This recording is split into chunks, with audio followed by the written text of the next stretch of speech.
शिव पुराण रुद्र संहिता तृतीय खंड 45वां अध्याय। शिव का सुंदर व दिव्य स्वरूप दर्शन।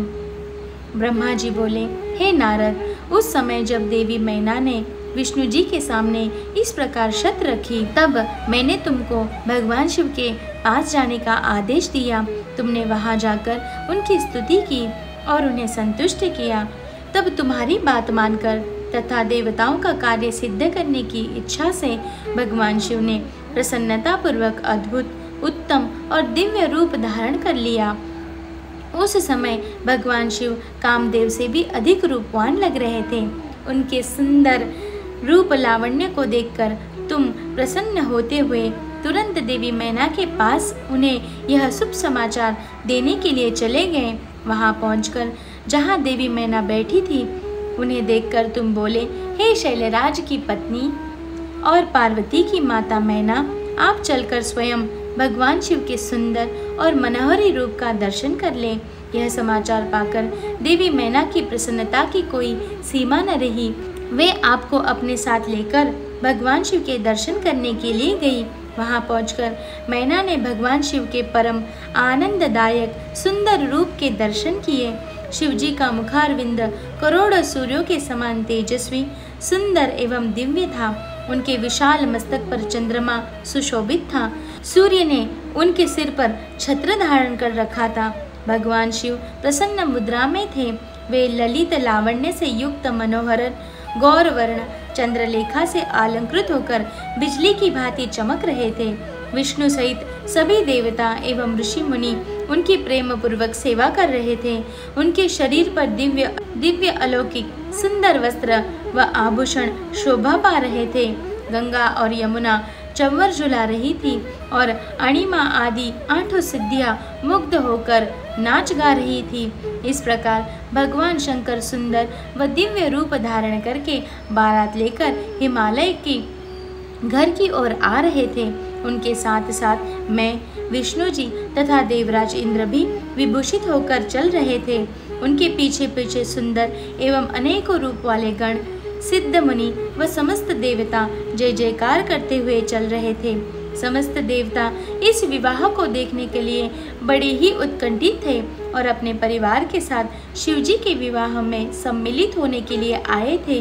विश्व वसु आदि गंधर्व व सुंदर अप्सराएं भगवान शिव के यश का गान करते हुए चल रहे थे। भगवान शिव के गिरिराज हिमालय के द्वार पर पधारते ही वहां महान उत्सव होने लगा। उस समय महादेव जी की शोभा अद्भुत व निराली थी।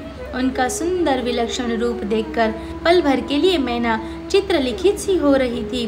फिर प्रसन्नता पूर्वक बोली, हे देवादिदेव महेश्वर शिव जी, मेरी पुत्री पार्वती धन्य है जिसने घोर तपस्या करके आपको प्रसन्न किया है। मेरा सौभाग्य है कि परम कल्याणकारी भगवान सदाशिव आज मेरे घर पधारे हैं। भगवान, मैं अक्षम्य अपराध कर बैठी हूँ। मैंने आपकी बहुत निंदा की है। प्रभु, मैं आपसे दोनों हाथ जोड़कर क्षमा याचना करती हूँ। कृपा कर मेरी भूल क्षमा करें और मुझ पर प्रसन्न हो जाए। इस प्रकार चंद्रमौली भगवान शिव की स्तुति करती हुई शैलप्रिया मैना लज्जित होते हुए नतमस्तक हो गई। उस समय पूर्ववासिनी स्त्रियां सभी घरों के काम को छोड़कर बाहर आकर भगवान शिव के दर्शन की लालसा को लेकर उन्हें देखने का प्रयत्न करने लगी। चक्की पीसने वाली ने चक्की छोड़ दी। पति की सेवा में लगी हुई पत्नी पति की सेवा छोड़कर भाग गई। कोई तो दूध पीते हुए बच्चे को छोड़कर भाग आई। इस प्रकार सभी अपने अपने आवश्यक कार्यों को छोड़कर भगवान शिव के दर्शन के लिए दौड़ आई। भगवान शिव के मनोहर रूप के दर्शन करके सब मोहित हो गई। तब सहर्ष शिव जी की सुंदर मूर्ति को अपने मन मंदिर में धारण करके वे बोली, सखियों, हम सबके अहोभाग्य हिमालय नगरी में रहने वाले नर नारियों के नेत्र आज भगवान शिव के दिव्य स्वरूप का दर्शन करके सफल हो गए हैं। आज निश्चय ही हमने संसार की हर विषय वस्तु को पा लिया है। शिव स्वरूप का दर्शन करने मात्र से ही हमारे सारे पाप नष्ट हो गए हैं। उनकी छवि सर्वथा सब क्लेशों व दुखों का नाश करने वाली है। आज उन्हें साक्षात सामने देखकर हमारा जीवन सफल हो गया है। पार्वती ने उत्तम तपस्या द्वारा भगवान शिव को पाकर अपने साथ साथ हम सबका भी जीवन सार्थक कर दिया है। हे पार्वती, तुम निश्चय ही धन्य हो। तुम परम ब्रह्म परमेश्वर भगवान शिव की अर्धांगिनी बनकर इस जगत को सुशोभित करोगी।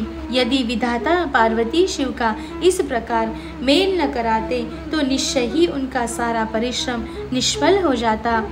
आज शिव शिवा की इस युगल जोड़ी को साथ देकर हमारे सारे कार्य सार्थक हो गए हैं। आज वाकई हम सब इनके उत्तम दर्शनों से धन्य हो गए हैं। इस प्रकार कहकर वे पूर्ववासिनी स्त्रियां अक्षत, कुमकुम और चंदन से शिवजी का पूजन करने लगी तथा प्रसन्नतापूर्वक उन पर खिलों की वर्षा करने लगी।